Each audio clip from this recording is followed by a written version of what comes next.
নমস্কার আমার আপনজনেরা রুদ্রবার্তায় আপনাদের সকলকে স্বাগত জানাই। আমি রুদ্রপ্রসাদ ব্যানার্জি।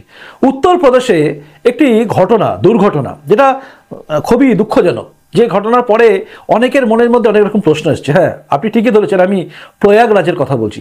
প্রয়াগরাজে যেখানে মহাকুম্ভ অনুষ্ঠিত হচ্ছে, যে সঙ্গমে মহাকুম্ভ অনুষ্ঠিত হচ্ছে, সেখানে হঠাৎ করেই কিছু মানুষের তাড়াহুড়োতে যাওয়া যেতে এবং পদপিষ্ট হয়ে কিছু লোক আহত, কিছু মানুষ মারা গেছেন বলে শোনা যাচ্ছে। যেটা সংখ্যা, মৃতদেহ কতজন মারা গেছেন, কতজন ভক্ত মারা গেছেন, সেটা নিয়ে এখনো পর্যন্ত জানা যাচ্ছে না সঠিক সংখ্যা। তবে বিভিন্ন রাজনৈতিক দলের নেতারা, যারা যোগী বিরোধী বা বিজেপি বিরোধী বা হিন্দুত্ব বিরোধী, তারা বিভিন্নভাবে এটাকে কিন্তু প্রোপাগান্ডা করা শুরু করেছেন।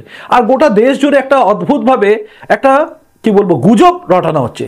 আর যে গুজব রটানোর জন্য কিন্তু গোটা দেশেই একটা মানুষের মনের মধ্যে এসছে যে কুম্ভ যাবো না যাবো না, কুম্ভ মেলায় যাওয়া ঠিক হবে কি হবে না। এরকমই একটা পরিস্থিতিতে আজ যোগী আদিত্যনাথ, যাকে আমরা হৃদয়ের মধ্যে স্থান দিয়ে রেখেছি, সেই যোগী আদিত্যনাথ আজকে সকলের উদ্দেশ্যে, দেশবাসীর উদ্দেশ্যে একটি বার্তা দেন, এবং সেই বার্তাটা আপনি খুব মন দিয়ে শুনবেন। 8 মিনিট 34 সেকেন্ডের এই বক্তব্যটা খুব ঠান্ডা মাথায় শুনবেন, এবং তারপরে আমি সামান্য কথা বলবো। শুনুন। प्रयागराज महाकुंभ में श्रद्धालुजनों की भारी भीड़ है। लगभग 8 से 10 करोड़ श्रद्धालु इस समय प्रयागराज के अंदर मौजूद है। कल भी 5.5 करोड़ श्रद्धालुजनों ने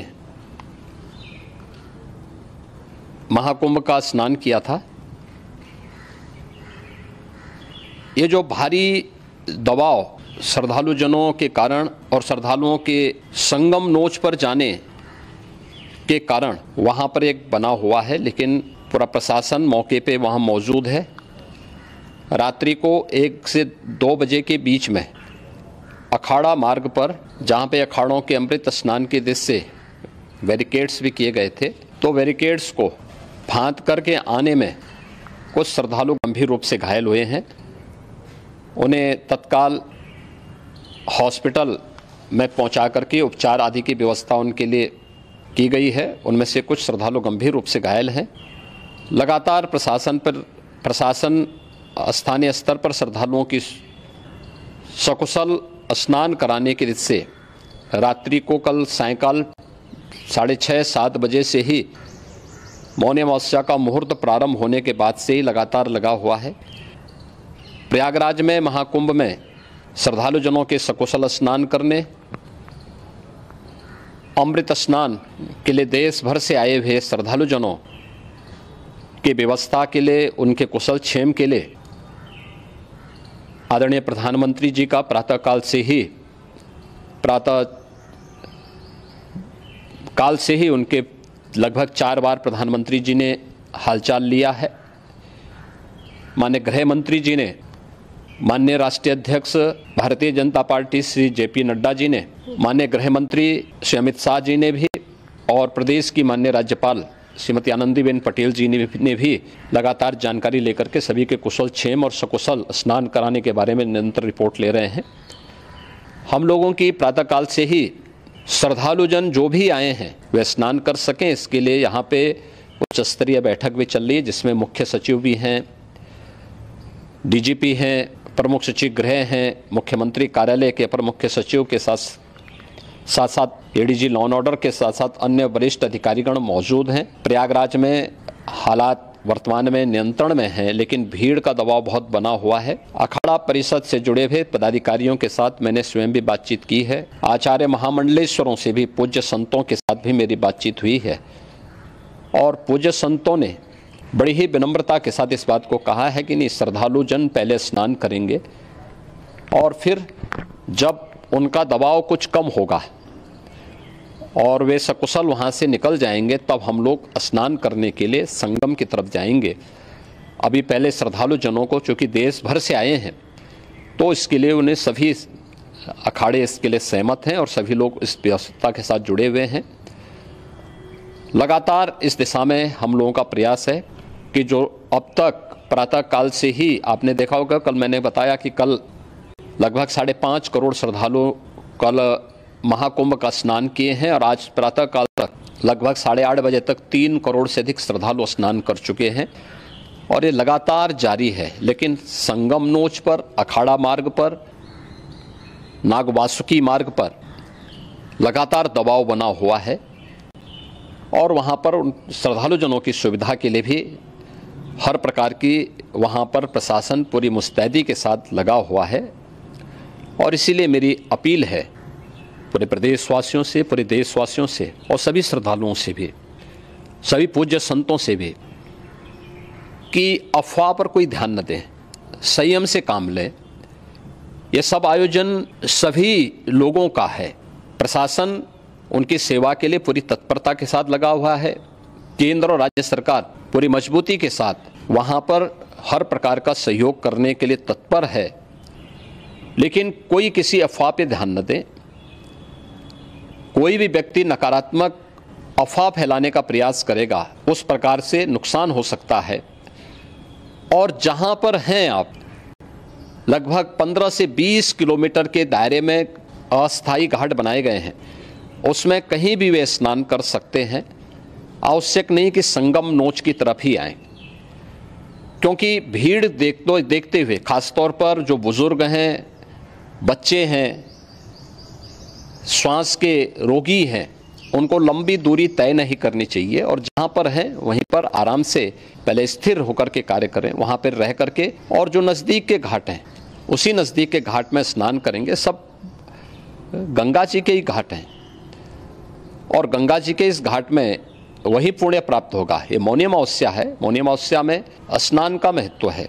संगम में स्नान का दबाव बहुत ज़्यादा है, इसलिए सभी लोग अगर वहाँ पे इसमें अपना सहयोग करेंगे तो सकुशल हम सभी श्रद्धालु जनों को वहाँ पर स्नान करने में सफल होंगे। और फिर इसके उपरांत अमृत स्नान के लिए पूज्य संतों से भी, अखाड़ों से भी हम लोग अनुरोध करेंगे।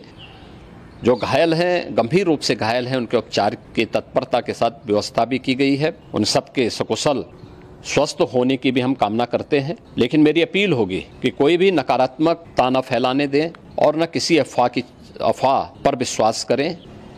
स्थिति नियंत्रण में है। हाँ, दबाव जरूर है, क्योंकि मैंने आपको बताया कि प्रातःकाल से सुबह 8:30 बजे तक 3 करोड़ से अधिक श्रद्धालु स्नान कर चुके हैं। और पूरे मेला क्षेत्र में अगर हम देखेंगे, प्रयागराज में हम देखेंगे तो लगभग 9 से 10 करोड़ श्रद्धालु इस समय वहां पर मौजूद है, जिसमें से 3 करोड़ यह वापस जा रहा है। इसके लिए रेलवे ने भी मेला स्पेशल लगाई हुई है। प्रातःकाल से लगभग 40 मेला स्पेशल प्रयागराज स्टेशन से, जोशी स्टेशन से, अन्य स्टेशन से श्रद्धालुओं को लेकर के सकुशल स्नान कराने के बाद उनको लेकर के गंतव्य की ओर आगे बढ़ी है। और लगातार ये प्रक्रिया वहाँ पर आगे बढ़ाई जा रही है।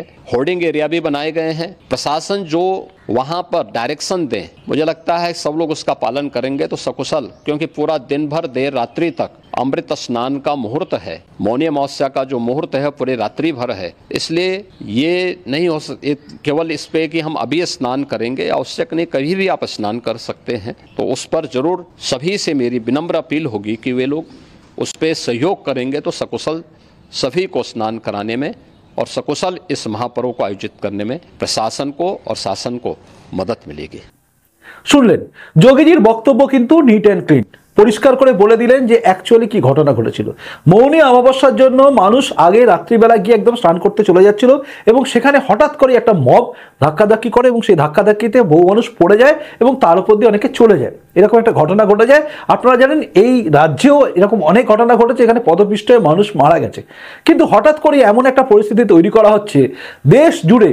এই একটা হিন্দুত্ব বিরোধী যারা একটা আছে আর কি, তারা সবাই মিলে এবং রাজনৈতিকভাবে যারা বিজেপি বিরোধী, তারা সবাই মিলে একটা বাতাবরণ এমন তৈরি করছে যেখানে গিয়ে মনে হচ্ছে যেন হঠাৎ করেই এই যে ঘটনা ঘটেছে তার ফলে সমস্তটাই যেন বিজেপি ইচ্ছে করে করেছে, অথবা হিন্দুরা যেন ওখানে না যায়।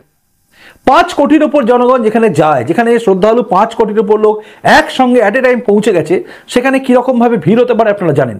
এই রাজ্যের মুখ্যমন্ত্রী মমতা বন্দ্যোপাধ্যায়ও গঙ্গাসাগর নিয়ে বলেছেন, কিন্তু গঙ্গাসাগরের মেলায় ভিড় আর এই কুম্ভ মেলায় ভিড় যে আকাশ পাতাল তফাৎ, সেটা তিনি নিজেও জানেন। কিন্তু রাজনীতির ক্ষেত্রে তাকে বলতে হয়। তার আরেকজন আছেন শিক্ষামন্ত্রী ব্রাত্য বসু, তিনি তো আবার এক কাঠি ওপরে গিয়ে ম্যান মেড বলে দিয়েছেন। তো যাই হোক, এরা এদের মতো চলবে, রাজনীতি জায়গা চলবে। কিন্তু আমি আপনার কাছে নিয়ে এলাম এই কারণেই, কারণ আমি আর অন্য কোনো কথা বলবো না। আপনার উচিত এই বক্তব্যটা, অর্থাৎ যোগীজির বক্তব্যটা সবার কাছে পৌঁছে দেওয়া, মানে শেয়ার করা। কারণ সবাইকে জানানো দরকার, আমরা যারা সনাতন ধর্মকে মেনে চলি, এই কুম্ভ স্নান করতে গিয়ে যারা আমাদের ছেড়ে হয়তো চলে গেছেন, এখনো সংখ্যাটা জানা যাচ্ছে না, বেশ কিছু মানুষ ইনজিওর্ড হয়ে আছেন, এরকম একটা পরিস্থিতিতে আমরা এই যে কুম্ভ মেলা এবং সনাতন ধর্ম সম্বন্ধে নানা জায়গায় নানাভাবে রটানো চলছে। আপনারা জানেন এই দেশেতে কেউ কেউ সনাতন ধর্মকে ডেঙ্গু, তারপরে ম্যালেরিয়ার মতো তুলনা করে এবং একে নষ্ট করার চিন্তা করে। তাই দায়িত্ব আপনারও, যদি সনাতন ধর্মকে ভালোবেসে থাকেন, যদি সনাতন ধর্মাবলম্বী হন আপনি, এবং যদি মনে করেন যে হ্যাঁ আমাদের চোখে মোদির চেয়েও ভালো যোগী, তাহলে যোগীজির এই বার্তাটাকে সবার কাছে পৌঁছে দেবেন, শেয়ার করবেন। কারণ যে বাতাবরণ তৈরি করা, সেই বাতাবরণের সঙ্গে লড়তে গেলে আমাদেরকে এইভাবেই লড়তে হবে, একসঙ্গে একজোট বেঁধে। নয়তো আমাদের দেশের মধ্যে সনাতন ধর্মকে এরা ফিনিশ করা জায়গা থাকবে, শুধুমাত্র রাজনীতির কারণে এবং শুধুমাত্র অন্য ধর্মকে তোষণ করার জন্য। আশা করি বুঝতে পেরেছেন। বুঝে যদি থাকেন তাহলে কমেন্ট বক্সে কমেন্ট করবেন এবং সাথে সাথে শেয়ারও করবেন। কিন্তু ভালো থাকুন। এরপরে রুদ্রবার্তা অবশ্যই নজর রাখুন, কারণ সেখানে এমন কিছু তথ্য থাকছে যে তথ্যগুলো আপনাকে ভাবতে বাধ্য করবে যে এই দেশে অ্যাকচুয়ালি সনাতন ধর্মকে কতটা লোকে ভালোবাসে, রাজনীতি নেতাগুলো, আর সেটা কিন্তু আনকাট থাকবে। তাই দেখতে থাকুন রুদ্রবার্তা, অপেক্ষা করুন পরবর্তী রুদ্রবার্তার জন্য। দেখা হচ্ছে পরের রুদ্রবার্তায়। ভালো থাকুন আর শেয়ার করুন। আসি, নমস্কার, বন্দে মাতরম, ভারত মাতা জয় হোক, জয় হিন্দ।